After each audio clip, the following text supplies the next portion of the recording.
92% of households that start the year with Peloton are still active a year later. 92% because of a bike? Not just bikes. We also make treadmills and rowers. Oh, let me guess, for elite athletes only, right? Nope.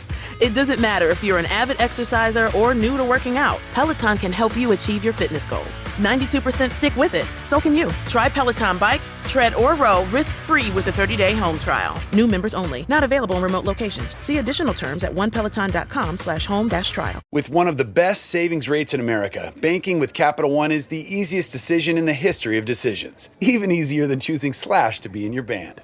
Next up for lead guitar. You're in. Cool. Yep, even easier than that. And with no fees or minimums on checking and savings accounts, is it even a decision? That's banking reimagined. What's in your wallet? Terms apply. See CapitalOne.com/bank for details. Capital One N.A. member FDIC.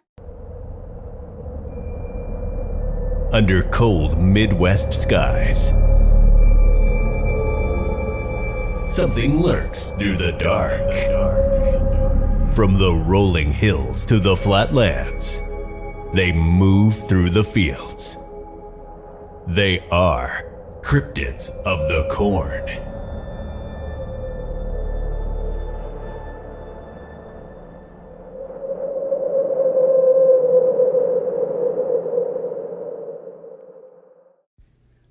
All right, guys, welcome back. I'm the mysterious Justin. And I'm the Bigfoot Maestro Jay. And this week we didn't use alliterations. You're right. All right. This week we're coming to a special one that I will convince you all this is real. I'm slowly convincing Jay this is real. That's true. What else? Oh, front of house stuff. So if you're not on Facebook or you haven't seen it on the Facebook page, we're running a little bit of a contest to redo our intro and to do an outro. So you can submit it by email, or you can submit it on Facebook, or you can message me on Facebook. I've already had a couple people message me. The prize, if we use yours or use most of yours, let's say we pick it and we change it a little bit, we'll still give you the prize. It's going to be like a Bigfoot box, like a Bigfoot themed care package. It'll probably be I'll probably just get a box and get you a bunch of stuff at Salt Fork when we go. Ooh. Little souvenir box. Yeah, a little souvenir box from Salt Fork. You know, maybe it's a couple signed things. We'll see. But yeah, so that's kind of the deal with that. So please submit. Not to say our outro is bad or our intro is bad. I've had comments that doesn't really match the show. Yeah. We're not very spooky with this stuff. I've heard that too. And which is fine. I like it, but I get it. It's just not. It's not the flavor we are. Yeah. We're not That's ghost story. A unique flavor. Yeah, we don't portray this as, I don't know, the scariness of it. Right, yeah. It's more the scary campfire tales. Yeah. Which that's just not us. I love that stuff. I have at least 3 podcasts I listen to that are like that. It's just not me. Or us. We tell the story how it is, or at least how it's written down. Mm-hmm. And then we kind of take it apart, and that's what we do. Share our truths. Mm-hmm. Well, yeah, and our thoughts and stuff like that. This week's a little chunky. I think it's the most words we've ever had in the script. Uh-oh. And there's a lot of this is just like, talk about this. So that's not even all the words we're going to say. Oh, yeah. But this week is Living UFOs, The Search for Sky Monsters. We're trying to get better at naming these things. So there's kind of a phenomenon known as like atmospheric jellyfish, atmospheric manta rays, sky beasts, stuff like that. And when we're talking about this, we're not really talking about dragons. A lot of these are UFO-shaped creatures or weird creatures in the sky that don't really look like they should be flying. Maybe using some other apparatus besides like wings like we typically would see. I only make the dragon distinction because I've seen that talked about a couple times last night when I was kind of hammering a couple more things out. That like, yeah, this doesn't mean dragons aren't UFOs, so I don't know. Right, yeah. But when you think of like a sky beast, maybe the first image in your head speaking of dragons, conjures up some sort of dragon. I think they're extinct. You think so? Mm-hmm. I think they existed for a period. I think they existed too. Yeah, now they're extinct. because we hunted them all. At least we knocked them down low enough they couldn't reproduce. All right, so I guess we'll just dive right into it. Let's talk a little bit. So when we say atmospheric jellyfish, it doesn't mean they look like jellyfish. It more means that they kind of have an unclassic body shape or an unclassic body plan. Some of them are really fit the like flying saucer prototype. Some of them are long worm-like creatures that don't really have normal anatomy. Some of them, they're odd-shaped things. They don't. A lot of times they seem like they're almost swimming or playing. But our first one, we're going to talk about 3 of these things, and then we'll get into some points about them. Is the Ohio River manta ray. Ooh. Yeah, and that's kind of cool one. We're getting art made of this one. Yeah, this one will be sweet.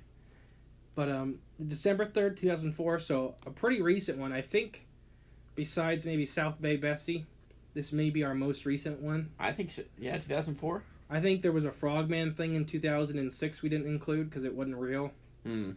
But it's out there. Like, if you look up Frogman, you'll see one. I think it's in 2006 or something. But it was blatantly fabricated. Yeah, and hoaxy. Yeah, I mean, yeah. But it took place in Mason County. The witnesses reported seeing a flying manta ray shaped creature on a clear night after a man and woman departed from Point Pleasant, Point Pleasant, West Virginia, en route to Huntington, West Virginia. The woman noticed a sudden movement in the sky over the river. It was a grayish, smooth wing shape with a smooth wing shape. It was swooping in figure 8 in front of the windshield and was gone in an instant. So she kind of seen this. This is the short version of this. She kind of seen this thing going up and down over the river, over the car, doing these big figure 8 patterns. Another sighting of the same creature was reported in Rudolph County, near the Black Fork of the Blackwater River. A woman and her daughter saw the manta ray-shaped creature gliding along over and near the car, against the river in the car. So this thing was hanging over top of rivers. Yeah, both of them. So our first interesting point with these is the figure 8 pattern is very, very similar to how open ocean filter feeders feed. This kind of circling up when there's a high nutrient spike or something. And that'll come into play more towards the end, but a lot of these creatures have very high similarities to ocean animals. The sky creatures. The sky creatures, and that's kind of goes with the name atmospheric jellyfish. Mm-hmm. They have a lot of similarities between open ocean animals, and the habitats, the more we research, is really similar. The upper stratosphere and troposphere are very similar to the ocean environment. Right. But yeah. Well, like you were explaining to me yesterday, that you got the ocean that, as it goes deeper, it gets higher in pressure, Mm-hmm. but then you got the sky, as you go higher, it gets less pressure, right? Mm-hmm. So it's like a little gas ocean above us, Mm-hmm. water ocean beneath us. Yeah, they're very similar. I mean, it's cool. I believe the troposphere is where we start losing gravitational pull at the top. Okay. Where you can kind of start getting loosey goosey with it. Fun stuff happens. The full description of the Ohio River manta ray is it was bigger than a car. The wingspan was wider than 2 road lanes, gray but translucent like a jellyfish. You could see through the thing. But yeah, some people think the creature came from the water. Other people think it came from the atmosphere and was down there feeding on some kind of insect swarm or something. In December, there's not a lot of insects, so it could have been following just some kind of food source, or it could be using the water to reproduce. Oh, yeah. That's kind of a theory too, that these atmospheric creatures still drop eggs in the water. And that first one, December 2004. So we're talking mid-winter But in West Virginia. The cold up in the upper troposphere is extreme. Interesting. So okay. The cold down here would be. I guess I'm thinking more for them feeding. It wouldn't be an insect that we are common with that they'd be eating on. Right. Yeah. Is there any insect that follows over, I guess, waterways or rivers. Oh yeah, tons and tons and tons. But it's mostly spring through fall. Right. Yeah. Not in the winter. Yeah. So, but there's something. So another thing to bring up. So a couple years ago, what was it, 2020, when the government finally confirmed the Tic Tac UFO. I think so. Pilot. Yeah.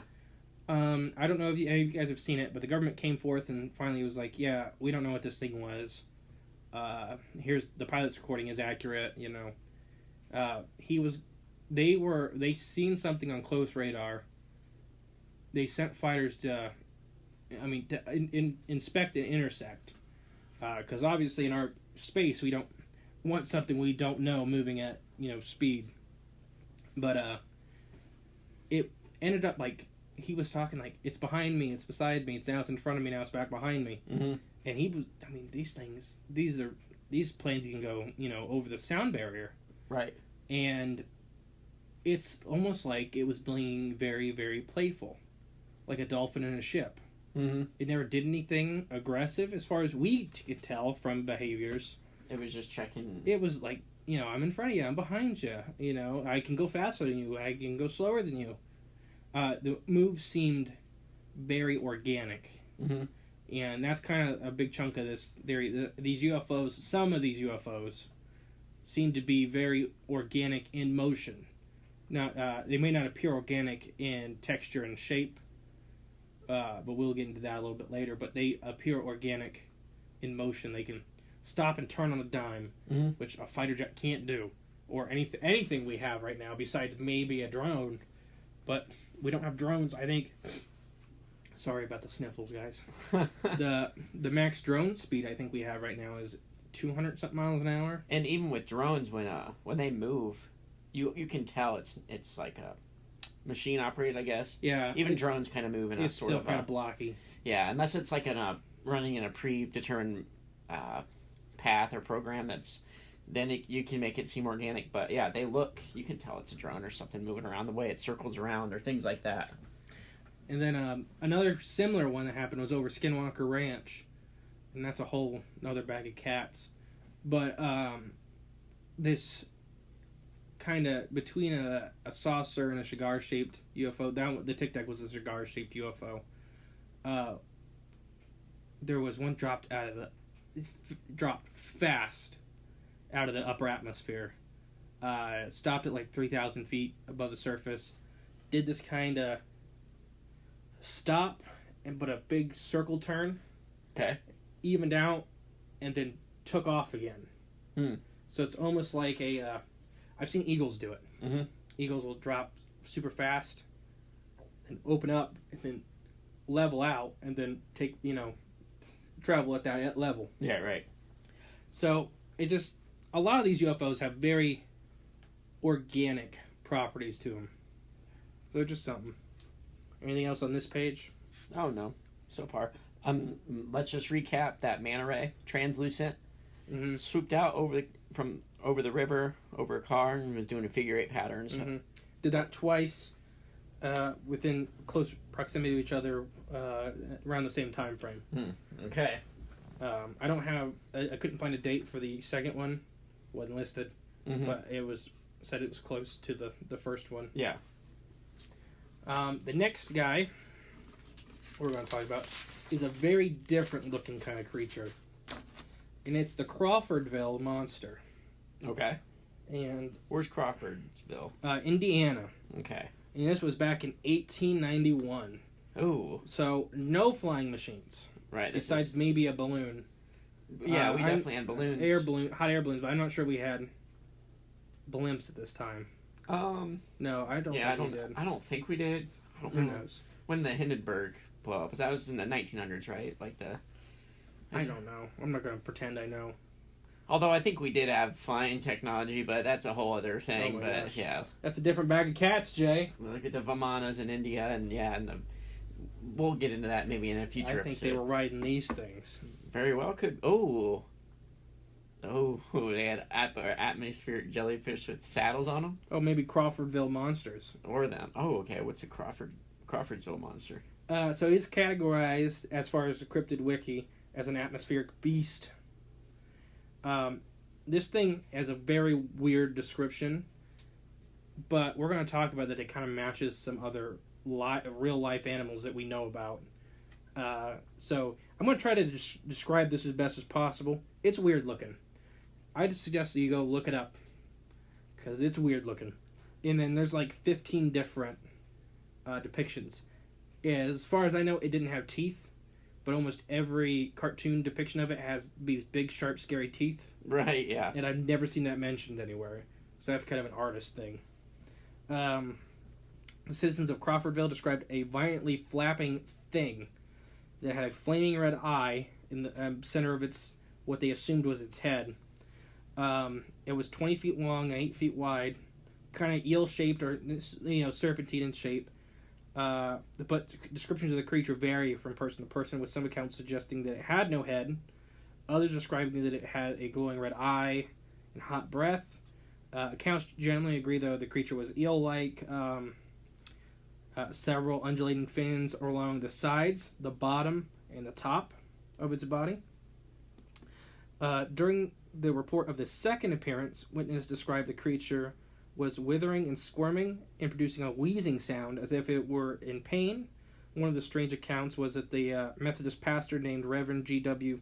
Switzer and his wife also saw the animal. The creature withered as though it was in great pain, squirming in agony is what the pastor said, and the sound of wheezing and plentiful noise as it hovered 300 feet above. So it was flapping these little things, but it didn't seem that these were the propulsion method. These things were very short. They said wings. Some accounts describe them as hair bundles almost, that's kind of important for later. So these little fins along the side weren't wings, just making that clear. They were tiny little things. Right. What is the most strange about this creature is its mouth. It had 3 jaw-like structures and appeared to have its eye right in the center of its 3 jaws. And here it goes with feather protrusions coming along, the sides and its back. So they talk about its, the center of its face having this big red eye, the 3 jaws around it. Around the eye. Mm-hmm. Basically, this description, if this was in the water, it would already be ID'd as a group of animals called cyanophoria, or cyanophores. These are colonial organisms. But I guess we'll take a break, or not break, but before we dive into cyanophoria, what do you think about the Crawfordville monster? Well, interesting. What did it do? Did it do anything? No, it's just a whole town pretty much seen it over top, just kind of like squirming like a worm is when I read the reports. Like floating in the sky? Yeah, but it was withering, like it was shaking it right the front part of its body back and forth as it was in great pain. Interesting. And there was no storm, at least during when it was seen alive. Some of these reports, there's a couple of reports like this, think that they may, if they are upper atmosphere creatures, these severe storm events may rip them down. Okay. And they can't get back up. Yeah. They can fly still, or they can float from whatever gas sacks they probably have. They're probably very light. But they can't get back up. The same phenomena happens with squids going down. So giant squids use an ammonia-based system for buoyancy. So when you have giant squids up at the surface too long, the ammonia warms up, and the ammonia becomes lighter than water then. So it can't get itself back down. Then it can't dive, and they'll lay on the surface doing the same thing, dying from not being able to get back where they're supposed to be. Yeah. So it does, like we talked about, there's a very big parallel with the ocean. Like the ground level is this kind of... Well, as above, so below, right? Yep. But, so anything else about the Crawfordville monster? And, as far as to add, not really, but it's interesting. It's an odd creature. Yeah. And if you didn't know what I know, it would be even odder, I think. Right. Because after I read this, I'm like, yeah, I know what... there's a group of animals that really fits the description to a T. which is, like I said, the cyanophoria. But they're in the water. That's Yeah, the big thing. they're mostly deep sea. Yeah. I'm not sure of any shallow water ones. I'm not saying there's not, but as far as I know, at least most of the family group is in the deep ocean. Mm-hmm. They can swim, but they're mostly towards the bottom. They like high pressure zones. But this is a colonial organism. I mean, if anybody cares, I can really read down to their whole. They're in the order of Hydrodronesians. The class of marine organisms belongs to the phylum Cnidaria. But yeah. So what? So a cyanophore, is that what you said? Yeah, cyanophore. So they all group together and make like a giant worm looking thing? Yeah, that's one of the commoner body plans. Is actually how the Cryptidsville monsters described. Put that in the water, and that's what they have a worm type shape. They often have a head. There's a bunch of them. There's a couple of them that look like male genitalia. Yeah. So they get made fun of a lot because they have a big red head. Yeah. Or like they said with the Cryptidsville or the Crawfordsville monsters. Right. Yeah. Sorry. Cryptidsville's by us. Yeah. That's a different monster. Yeah. So could they be mistaken that for an eye? I mean, it was 300 feet up, so even though it was big, right? Yeah, it's not. It's the size of a truck. You're not right up against it, looking at it, observing it. It's not the size of a blimp. It's the size of a truck. Mm-hmm. But a lot of them have this basic worm shape, and these feathery-like appendages running down their sides and their top. And a lot of these don't use these for propulsion. They actually use these as filter feeding structures. So as they move through, they're grabbing things and feeding in it. Yeah. So like if this thing's floating around the sky, what's it eating? Well, we got that at the end. Okay. You're trying to skip ahead. I had one for you so you would know, but my printer decided to not like J this morning, and we have ink, but it just like printed all J's blank. Oh well, it's weird. It knows what's really in my brain. I know nothing. But yeah. So basically, a lot of these organisms, it's a colonial organism. So it means it's individual animals that kind of all hold on together and are all different specializations. They form one animal. Right. So there's one group of animals that just do the swimming. There's one group of animals that just do the hunting. There's one group of animals that just do where to move next for food. There's one group of animals that distribute the food evenly among the other parts. There's one group of animals that may be a sail. There's one group of animals that may create, a substance to keep everybody together. And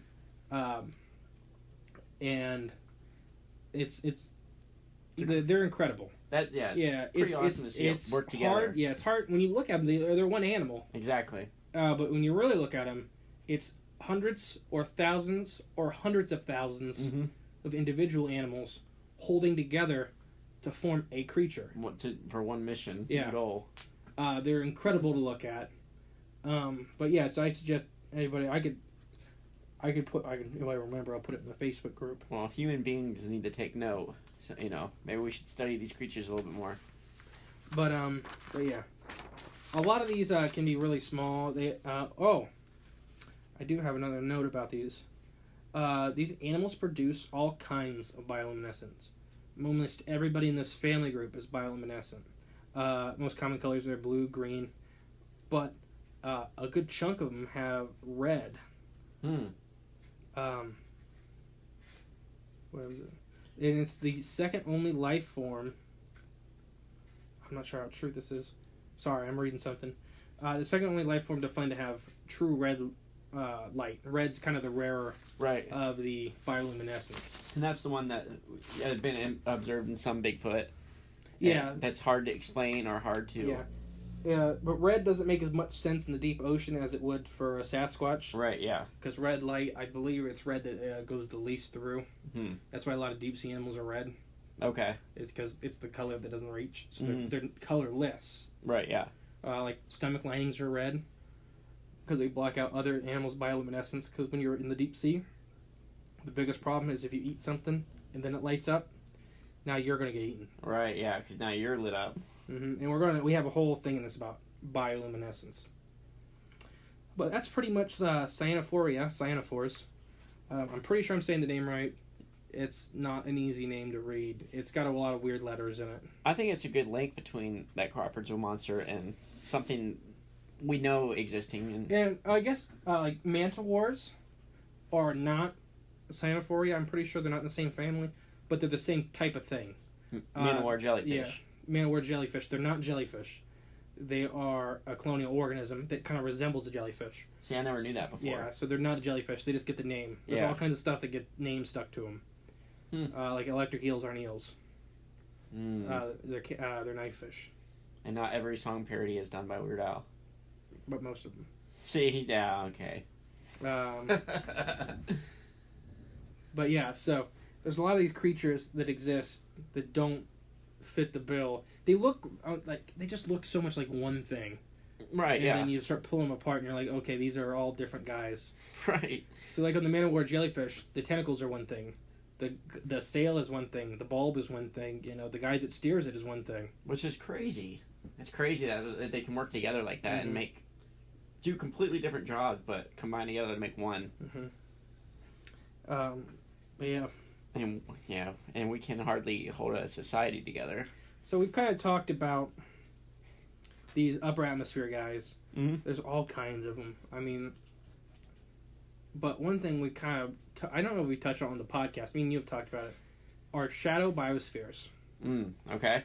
So a biosphere is pretty much our tree of life. So anybody at home, it's the entire tree is a biosphere. So the plants, animals, fungus, bacteria, or was it eukaryotes? I'm forgetting the other two. But the branches of the tree, this is all a biosphere. We all have common lineage somewhere, no matter how far back. Tree of life. So one of the issues with the theory of evolution is if basically the amino acid start process has only gotten easier since more life is producing more amino acids, there should be these things called shadow biospheres, which a shadow biosphere is a secondary biosphere that's not related to us whatsoever. And they should crop up. And some people think that, the virus lineage may be a shadow biosphere because they couldn't exist without us. They don't quite fit our bill of life. I think they're alive. That's kind of a big argument in a lot of it because they have a lot of characteristics of life, but a lot of people don't classify them as alive, even though they hunt and reproduce using our cells. I never understood that growing up in school. They can't reproduce. They can't reproduce without somebody else's DNA. So that's kind of the kicker. That's what they draw the line at. Yeah, it's kind of weird, the reproduction aspect. They're like tiny little robots. Yeah, they're very different than us. They're, but we were talking about that's a whole nother bag of cats we can go into. But so we should see these things popping up called shadow biospheres. So these creatures in the upper atmosphere, if they do exist, they could be something that are a family group that we already know, or they could be their own separate thing from the early days of stuff getting tossed up in the upper atmosphere and forming life. That's why they may have propulsion methods we don't quite understand. Is because they didn't adapt over time like other animals on the surface that we can look at. They lived through a different environment entirely. Yeah, they started in a different environment. When we look at a lot of the aquatic and surface animals, even though they have all these unique different shapes, you can trace back a lot of stuff and still figure out, point A to point B most of the time. But so that's just something I wanted to, throw out there.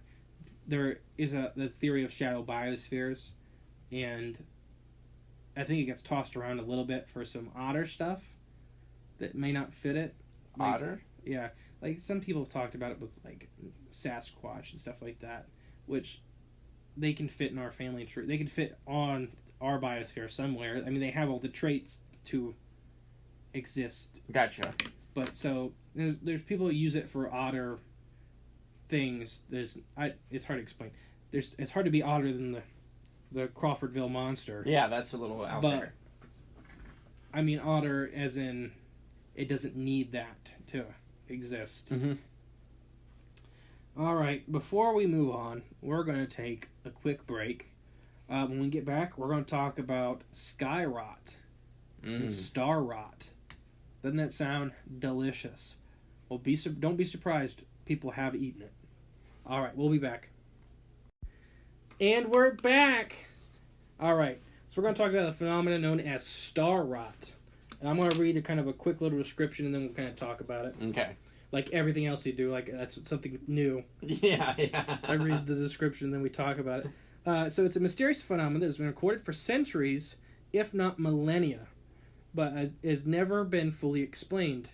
It's known as star rot, sky rot, and a couple other names. I'm sorry, I'm skipping around a little bit.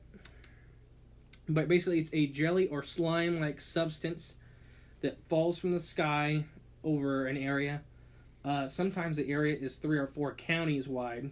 Is the biggest I've heard of. It's quite a good spread. Yeah, almost sometimes up to, I've heard 100 miles in a line, but 3 or 4 counties worth of coverage. So I'm judged. So this is, a couple of them have been explained. There's all kinds of stuff like algae, fungus, slime molds, and even semi-digested remains of food regurgitated by a flock of birds in one go. It has happened. What was one of the things? So like vultures will throw up if it's a wind current thing and they start crashing, so they'll lighten the load. Oh, so they'll all... Yeah, so they all have to. They all discharge. will do it because they all are having the same problem. Right. Yeah. But it seems more often than not it's not explained. And I kind of talked about one with Jay yesterday. I don't have it down because I couldn't find more information on it. But there was one, I think it was in Maryland, that had a cell structure with no DNA. The slime. The slime that came down from the sky. Yeah. So it seemed to be some kind of tissue, organic tissue, but with no DNA. And there are some similar agents that are used to scrub chemical compounds. And there's some similar agents used to hold chemical compounds. So just weird all around. Yeah. And this has been seen everywhere. Algae, I think, is the number one that gets seen. But you normally can tell that pretty... Anybody that lives in Ohio, have you ever seen that big green slimy algae that grows in your yard after a spring rain? Oh, yeah, I know what you're talking about. I don't know what the heck that stuff is. Yeah. But it's gross. Mm-hmm. But yeah, so that's kind of the stuff we're talking about. But more often than not, it's not explained. So before I continue on the big one, what do you think about that? So this is a documented phenomenon, I mean, for a long time. Hundreds, if not thousands of years. So there's something to it. But what is it? I don't know. And I think this is a phenomena, like a lot of this other stuff, that you can't put every incident in one box, like they were talking about. Yeah. Like sometimes it's sky algae. You know, it all happens. Whatever kicks it out of the upper atmosphere and it just drops. Same with slime mold and fungus. Obviously, it's all kind of the same situation but different things. And as far as fungus, there's a lot of funguses that are very meaty in texture or slimy or chunky. Yeah, yummy fungus. Mm-hmm. Ew. Some of this stuff is reported to just dissolve and dissipate over one day, or as soon as the sun comes out. It seems to kind of be seen with storms more than not. You think that storms just like release it or knock it loose? It could be all kinds of things. The storm system's pulling it out of the upper atmosphere. The storm system's causing the birds to throw up. The storm system's bringing it up out of the ground. For some of these slime molds and stuff. Interesting. Oh yeah, it could be coming from below. But it's still an odd phenomenon that has probably just as many reasons it's happening as questions about it. Right, exactly. So it's hard to pin down, but there are a handful of them that are unexplained, that are weird, that could be these atmospheric creatures when they die. Their bodies kind of fall apart and crash. Like jellyfish, I've picked up lunar jellyfish. They just kind of break apart in your hands, and then over a day, there won't be nothing of them. Yeah. They're more just holding together than anything. There's not much to them. So if it's a creature kind of with that kind of biological design, it can crash as it's coming out of the upper atmosphere. It just kind of breaks apart. Mm-hmm.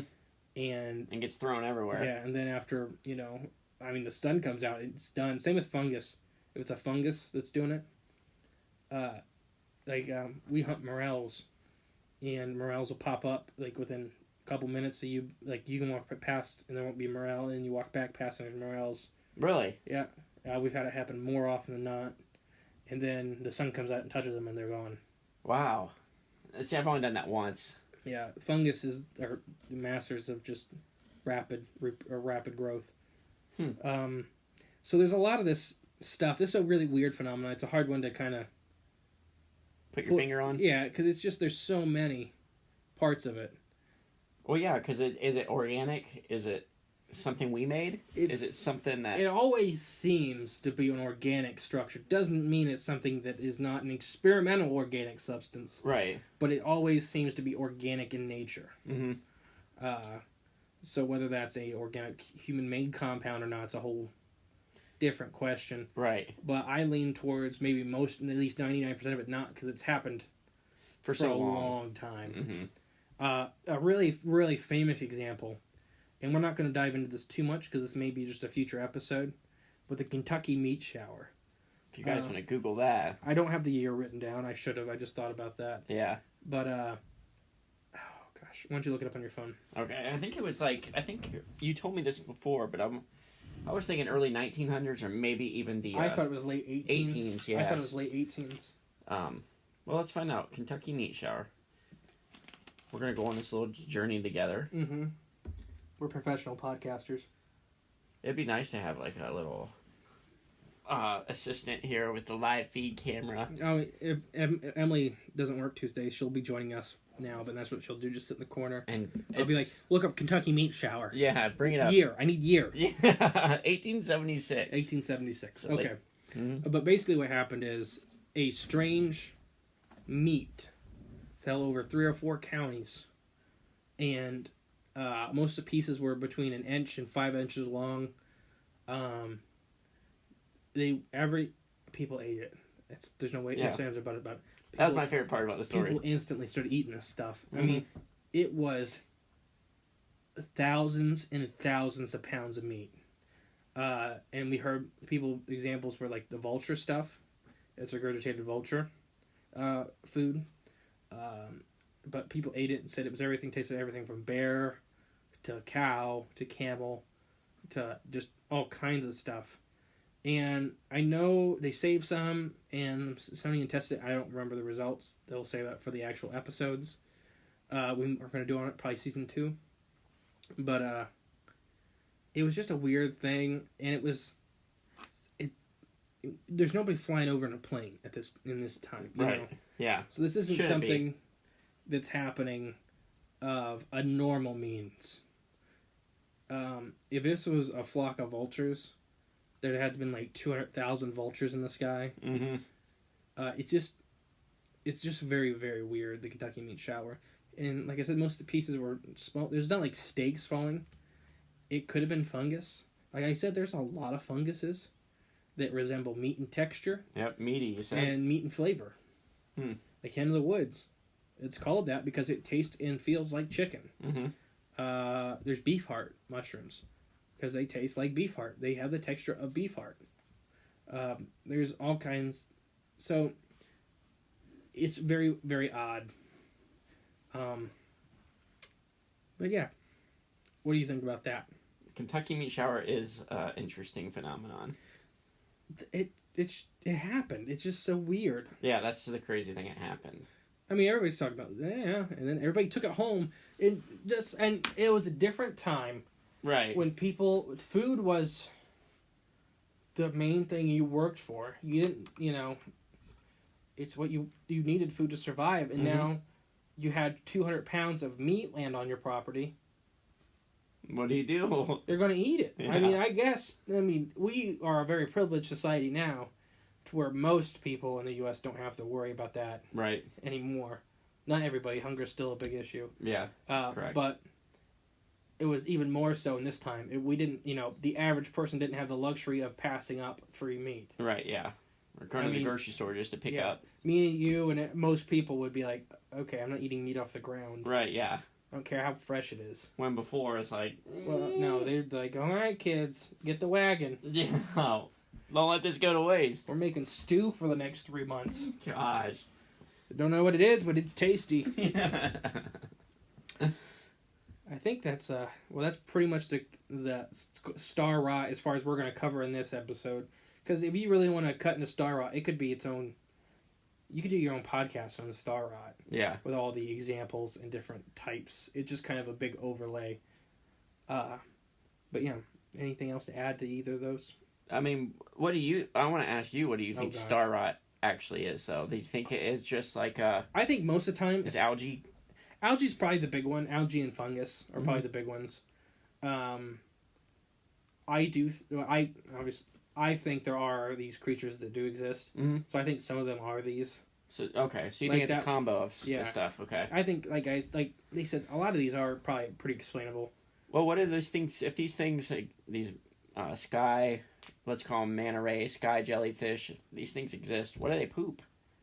Well, waste is a little different depending on which species you're talking about, and it depends on what they're eating. Right. Yeah. And then it's falling all the way up from the upper atmosphere, so it's probably mostly breaking apart before. Right. It comes. Yeah.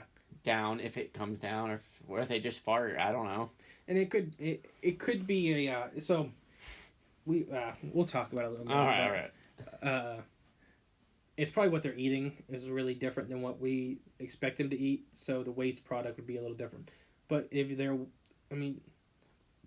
the waste product is going to mostly dissipate by the time it gets to the ground. I mean, if you pooped in the upper troposphere, it would probably wouldn't make it all the way down. It'd be a fine mist. I think the Earth is I can't remember how many meteors hit the Earth a year. It's a lot. But it's some stupid number, and people it takes forever to find them unless they're the size of a mountain. Right. Yeah. Because even when the ones the size of a car hit the outside, they break down. Yeah, they break down to the size of a pin when they hit. If that, All right.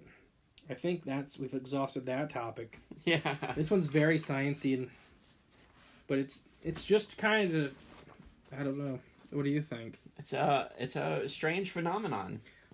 There was somebody that. Sorry, I was drawing back. I think it was originally when Blurry Photos podcast had David and Dave, and anomalous phenomena, and that's what he just always do in the background. Anomalous phenomena. Okay. And he'd be like, anomalous phenomena. Yeah. And I loved it. It's just David now on that. And I still like it, but it's just like when they were together, they were fun. Yeah. Alright, the next thing we're going to talk about is squid light shows. And not just squids. Jellyfish and mushrooms are two of the most bioluminescent things on the planet. Mushrooms? Yeah.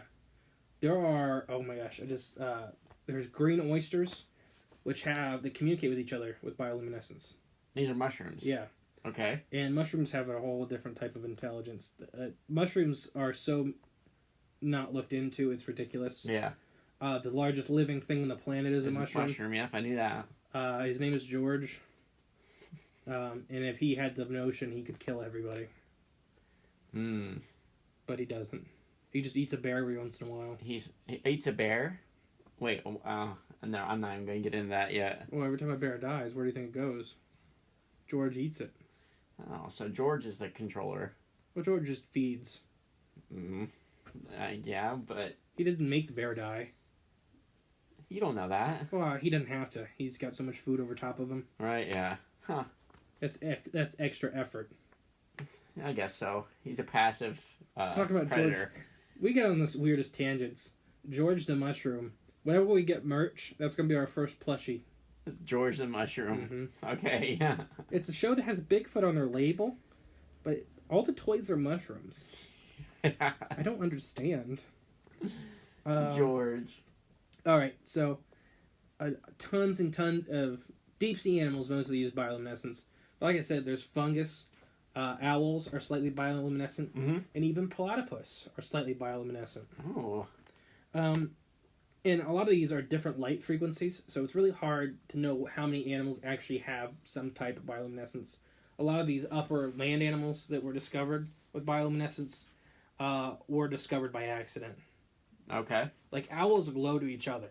Right, yes. I knew so that. even though an owl is so camouflaged to everything else in the forest, to it, it's like being white on a black background. Mm-hmm. To other owls. Yeah, to other owls. Mm-hmm. So they can kind of coordinate, and stuff like that. It's pretty neat.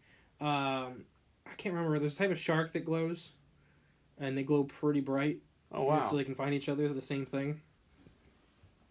But we're going to really focus on squids. But all animals that have bioluminescence use it for basically hunting, defense. So when we talk about defense, there's actually a couple little fish that shoot a bioluminescent mucus to stick to predators to make them glow. Oh, wow. So something else gets them. Wow, that's thinking on your feet. Yeah, it's these little tiny fish. It's wicked. I've seen it. A little video of it. This little fish that's like spit, and it hits this fish that's maybe a half foot long, and then something just monstrous swoops in and gets it. Wow. That's in your food's concealed carrying. Squids and other things use it for communication and mating displays.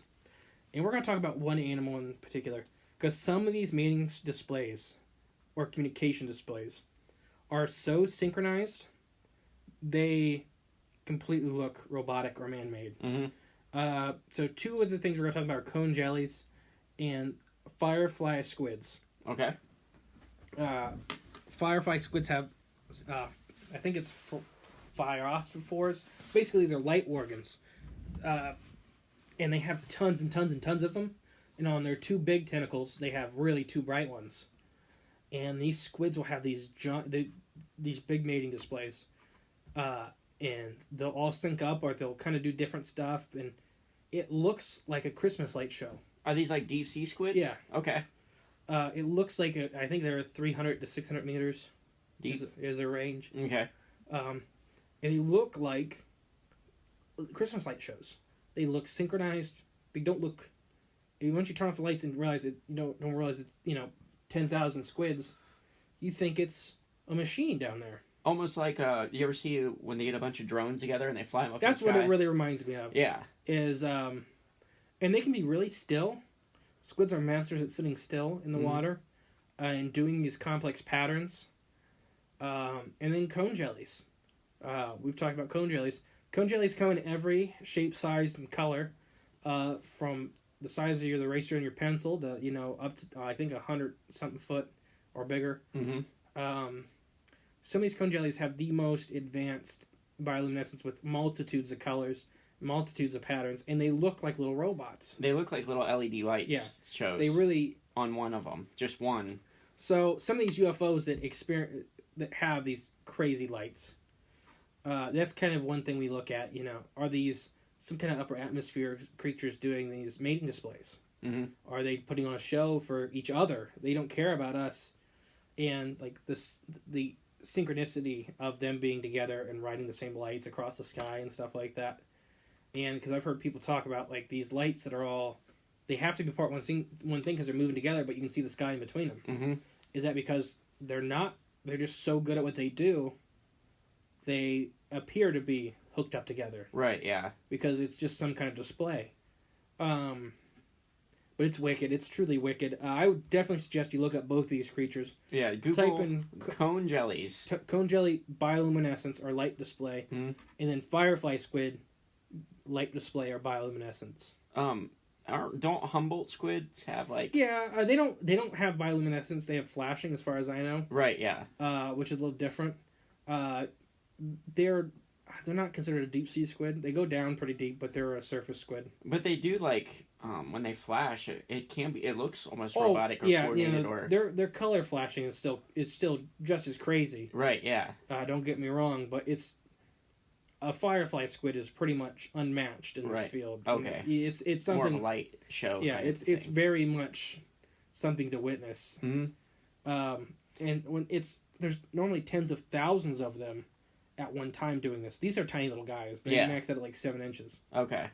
But they may cover a mile of ocean. Okay, gotcha. So it gives you the appearance of something giant. And speaking of little things that give you the appearance, some of these, I've heard of like these giant glimmers with UFOs. Like people describe them as being cloaked. Yeah.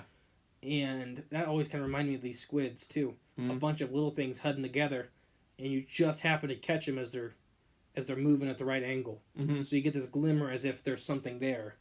When it's a bunch of little things. And I've heard one account of a guy seeing a glimmering tornado without any wind.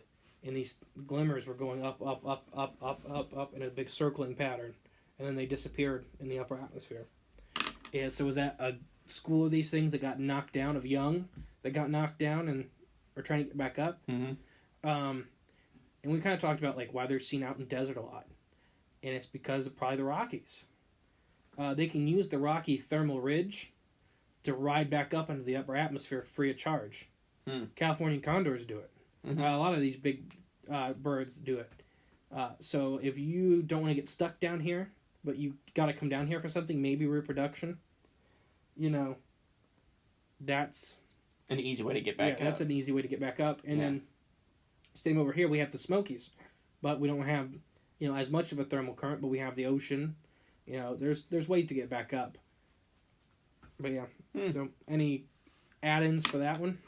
Well, this is the part that kind of made me, I guess, believe in the subject of atmospheric creatures even. Because I didn't think it was even possible. It's just, you look up in the sky, what can just float around up there? But then, like, every time you see UFO video, especially with the crazy lights, I automatically think, UFO, flying, someone built that, someone made it. But I've also seen these videos of these deep sea squids and jellies that have these cool light shows, and it looks like someone built, like they look like little machines someone built or created with LED lights all over them. Now knowing that something that can exist in the atmosphere, something already does exist in the deep depths of the ocean, similar environments, but so different at the same time, but very similar. Why can't one exist here when the other already exists there? I can see the similarities of both actually existing, and it makes sense to me. It makes sense. It explains certain sightings and stuff that you see that look like organic movement, but with crazy light shows that look man-made. I can totally just see that being a big, quote-unquote, squid jelly floating around the sky. Some kind of organism that happens to match those guys a little bit. Yeah. That's related, similar qualities. And a good segue to the next segment is life up there. Is there even anything? When we kind of started this, I had the idea that life was kind of sparse, if at all, in the upper atmosphere. And when we're talking, we're talking troposphere, stratosphere. We're talking way up. Dang near space. Yeah, I mean, I think the troposphere is the one that's on. That might sound really stupid. I'm not sure. I should have looked it up. There's the one that meets space. But yeah, I have a couple articles. One's from Science News.org, I believe, and the other one's from the good old Wikipedia. But just kind of talking about it. Okay, so I'm just going to read this little passage and we'll talk about it. Every major biological lineage has been detected in the Earth's upper atmosphere. So every group, that's animals, fungus, plants, has, and both the other two I always have problems. The eukaryotes and karyotes have been detected in the upper atmosphere. And how they did this is basically these big balloons that had long-term capturing. Some of the areas had dense algae in the upper atmosphere. That'd be almost like a slime in the air. So, like, if you were driving a car up there, you'd get a bunch of stuff under your windshield. Yeah. It's a virtual ocean. It's just packed with life. It's the exact opposite of what I thought. It makes the thought, for me, even more solidified that it is packed with all kinds of microbes, all kinds of funguses, all kinds of algae especially. It's wild. So now, if you have these things, you already got rid of the question of what are they eating. Right, yeah. Why do they act? Because like we were talking about at the manta ray, they act like a filter feeding motion. That figure eight. Because they probably are filter feeders. Didn't you tell me that the figure eight is the most efficient pattern? It's one of the more efficient ones for a tight-bodied filter feeder. Yeah. Whales can't do it because whales developed just gigantic mouths to not have to worry about taking turns. Right, yeah. Tight turns. manta rays do this figure eighting and hooping motion a lot because it's how, for their body style, it is very efficient feeding. It just depends on the filter feeder, but it is one of the more efficient ways to feed. So they would have tons and tons and tons of food. So then it comes the question, why are they coming down here? We get one every once in a while. Whoa. Is it reproduction? Is it because they get knocked down here? And if that to me sounds crazy, how can an animal get knocked down? If you look at the ocean, again, all kinds of sea life get stranded because of storms. Mm-hmm. Just because they're designed for that environment doesn't mean they can handle everything the environment can kick out. Whales get stranded, orcas get stranded, dolphins get stranded, turtles get stranded, fish, deep ocean fish get affected by storms and end up dead on the beach. Or fish, that guy lives, 2,000 feet below the surface, and there he is on the beach. Yeah. Mm-hmm. So it kind of works the opposite. A storm system can pull somebody down if they get too close. Mm-hmm. And then they don't crash, depending on which kind of structure they have. They're stuck until they die. It's harder for them if the body design is probably either a very gaseous sacs all over their body, and they use some kind of propulsion like that, like a squid or something, or they have a really high propulsion system and they're a little denser. But either way, that's very energy cost of down here versus up there. Right, yeah. Because basically, if you're talking the troposphere, you're talking about starting to get low gravity. There's basically nothing almost floating, resisting you, yeah. So when you get stuck down here, you're having to power fly. Mm-hmm. These things probably aren't the best designed for that for long term. Because the air is probably way more dense. Yeah. I mean, it is way more dense down here. It's way dense down here compared to up there. So it's easier to move up there. But my big thing was the oxygen up there, but it seems not be an issue. It is lower oxygen, don't get me wrong, but we have all kinds of life up there. That still is, doesn't matter. That's the crazy thing. There's literally life everywhere. Like they said in Jurassic Park, life finds a way. Mm-hmm. It does. I mean, everywhere. We have things like tardigrades, deep ocean shrimp and crabs that live on a thermal vent. Mm-hmm. Like there's a crab that sits beside a 3,000 degree vent that's eating the sulfur that comes out of the thing. Yeah. Like, what is that? There's tube worms that live to be 500 years old on the sides of these things. Yeah, that's crazy. Life finds a way. So it's just... So in the atmosphere, I mean, you got to keep that frame of mind of life can live anywhere, even up in the sky, floating through the sky, whatever. How much real estate is up there? It's crazy. Limitless almost. It's a lot bigger than our ocean, and NASA's done a couple studies, but there's been virtually no actual hard work done up there biologically. Mm-hmm. It's hard. It's like studying the bottom of the ocean. Mm-hmm. We run into the same problems of getting something up there long enough. Exactly, yeah. To study. Mm-hmm. Like the ocean, we're getting better with the manned probes. These submarines that can stand 60,000 pounds per square inch of pressure. And we just were making a joke on the break is like, yeah, if you hear a crack in one of those subs, guess what? You don't have to worry about it. Yeah, you're dead. Yeah, next thing you see is a light. Like, okay, John should have tightened that bolt a little more. Was it John or Sven? Sven. Sven should have tightened that bolt. I told him to tighten it before we went down. Oh, but now you're paying for it. Yeah. But we have all this craziness. And then one of the things that encouraged NASA to look into this, let me get to it. They were worried about transporting all kinds of stuff to other planets. Such as Mars. Mm-hmm. But they found fungal spores of Bacillus puncilius strain proteins. Strain SAFR032 was resilient to radiation is super high radiation tolerance spore forming bacteria that was found on the NASA spacecraft after it was out of the atmosphere. So they think it picked it up on the way out. Yeah. And it hung on the outside like tardigrades do. Like tardigrades are on Mars. If you think life won't find a way, look at those sons of guns. Yeah. They will look at the Earth exploding like it's just another day.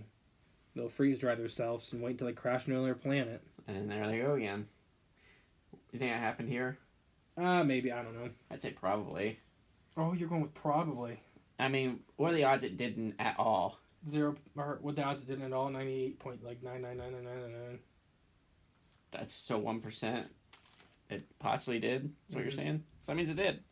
If that 1% is there, at some form or another, it happened.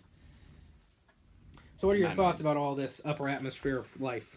Well, that's just it. There's life in the upper atmosphere. I mean, can you say that's confirmed fact for sure? Yeah, there's stuff up there. Exactly. It's a biological petri dish. Mm-hmm. And we're still looking into it heavily. I know there's very few species named up there. So, like, I guess the first probes that have went up are really just testing for the signatures of life. Mm-hmm. That's what we do on other planets right now. We're testing on the moon. Or not, the moon's not another planet. Astrological bodies, the moon and Mars, is we're testing for these DNA markers.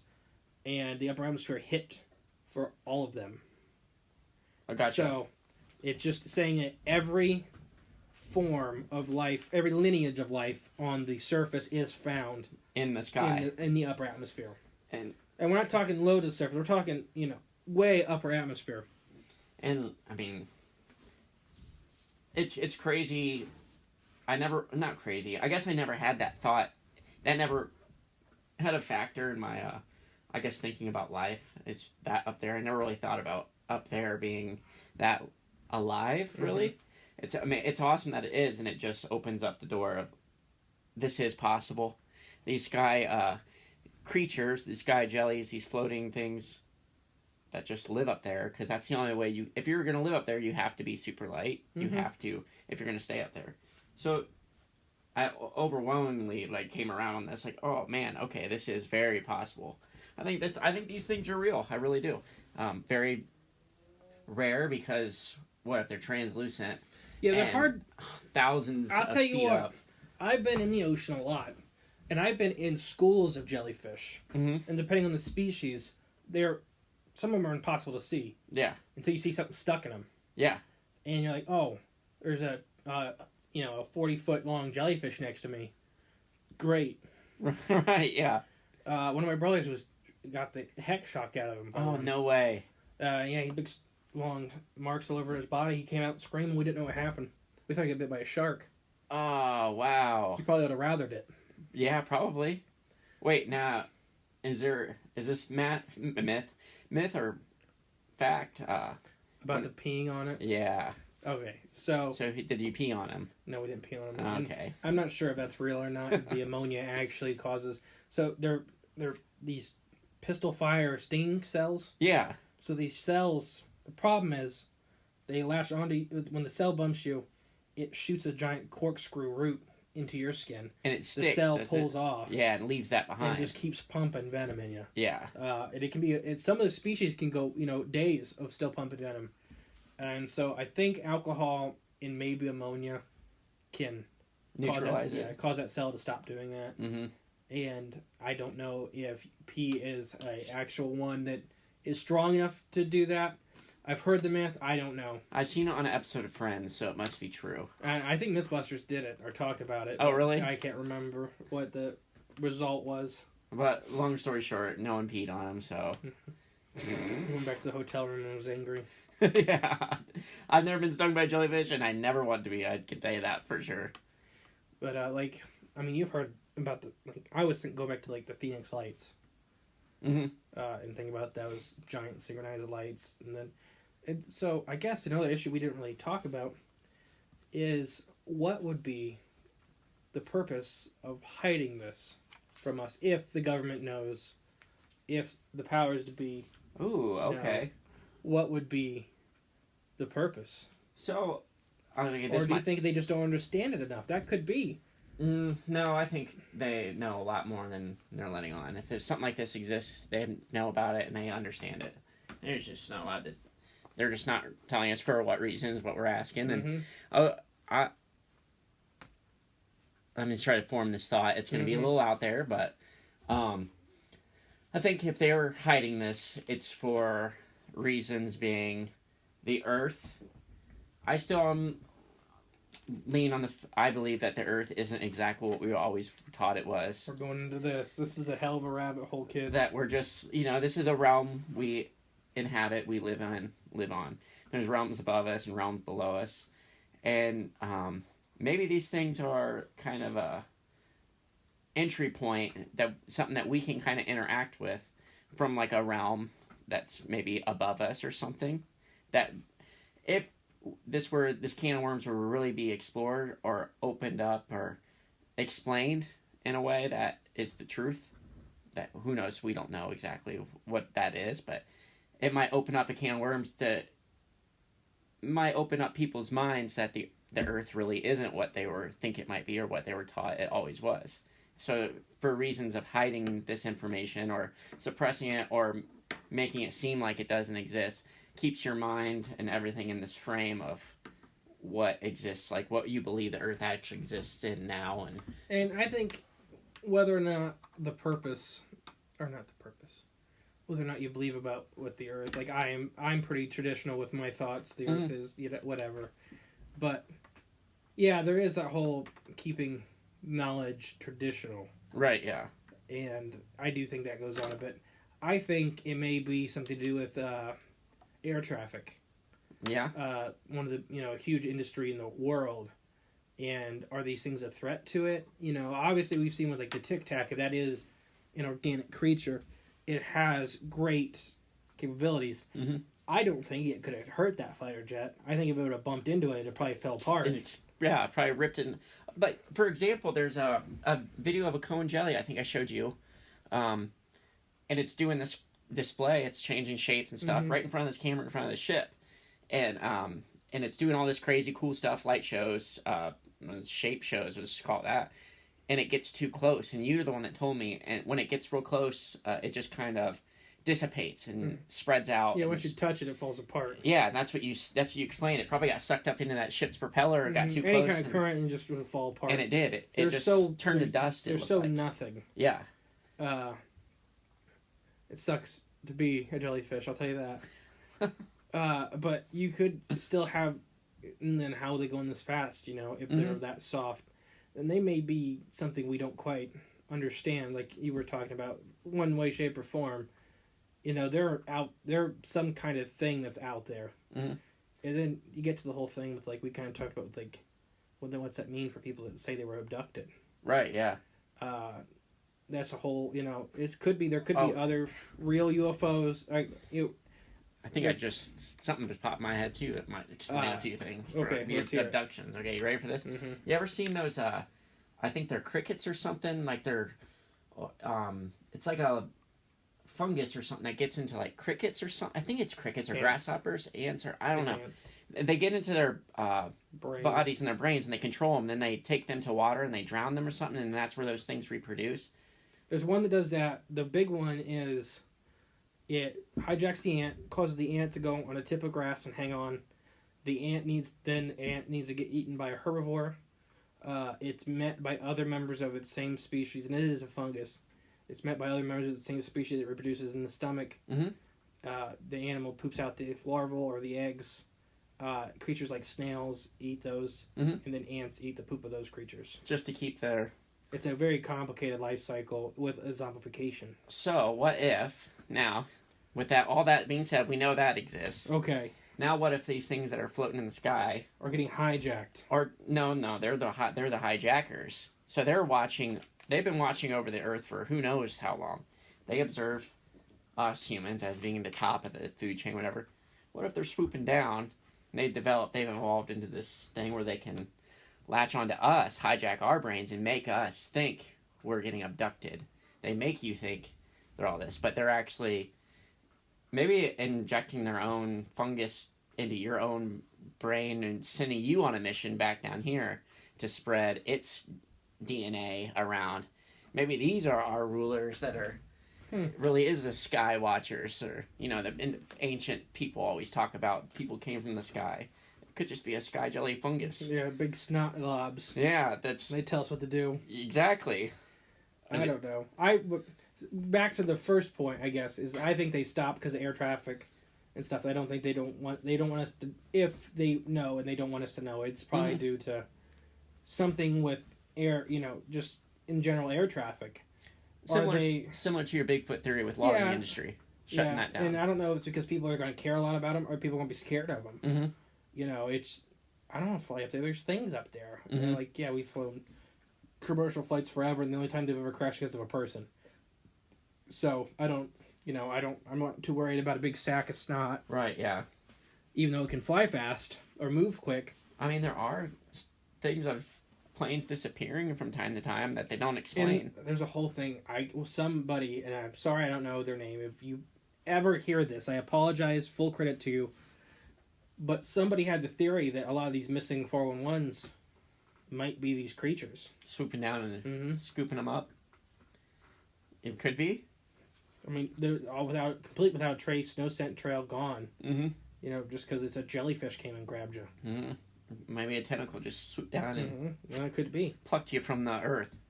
Well, that's fun. That's fun to think about. Yeah, I don't like it.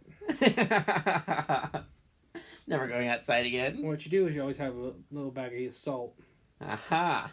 Because if they're squishy like jellyfish, you throw salt on them, it'll burn like hell. Yeah. So you need salt, garlic. What else at night? It's garlic for vampires. Silver. Silver bullets and things. Just silver in general.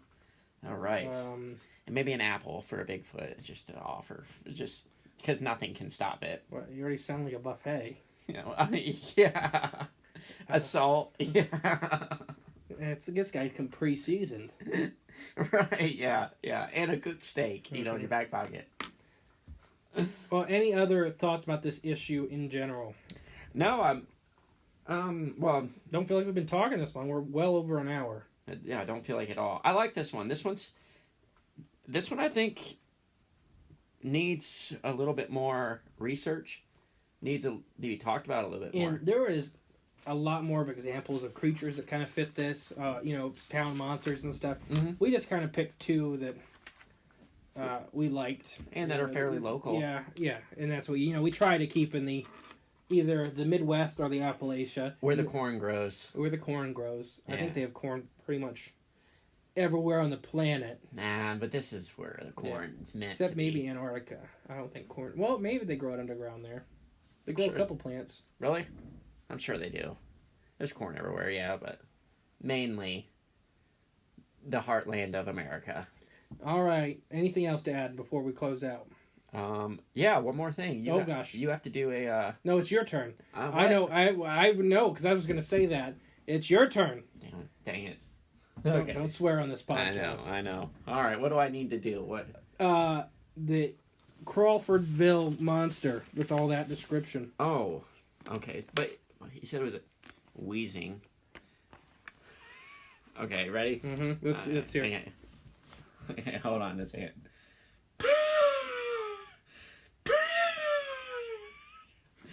All right, that's all I got. Everybody at home, you couldn't see. I held the mic to Jay's face. Oh, and we're working on getting the audio fixed. I figured out we are down to one mic again. We are not tech people. No, and we'll get it. I just keep spending money on buying stuff that don't work. But it's okay. We'll get there. All right, I have been the fascinating and fantastic Justin. And I've been the mystified and mediocre, always learning Jay. And we will catch you next week with a mammoth surprise. Bum, bum, bum, bum. All right. You guys have a good one. We'll catch you next week. Bye. 92% of households that start the year with Peloton are still active a year later. 92% because of a bike? Not just bikes. We also make treadmills and rowers. Oh, let me guess, for elite athletes only, right? Nope. It doesn't matter if you're an avid exerciser or new to working out. Peloton can help you achieve your fitness goals. 92% stick with it. So can you. Try Peloton bikes, tread or row risk-free with a 30-day home trial. New members only. Not available in remote locations. See additional terms at onepeloton.com/home-trial. With one of the best savings rates in America, banking with Capital One is the easiest decision in the history of decisions. Even easier than choosing Slash to be in your band. Next up for lead guitar. You're in. Cool. Yep, even easier than that. And with no fees or minimums on checking and savings accounts, is it even a decision? That's banking reimagined. What's in your wallet? Terms apply. See CapitalOne.com/bank for details. Capital One NA, member FDIC.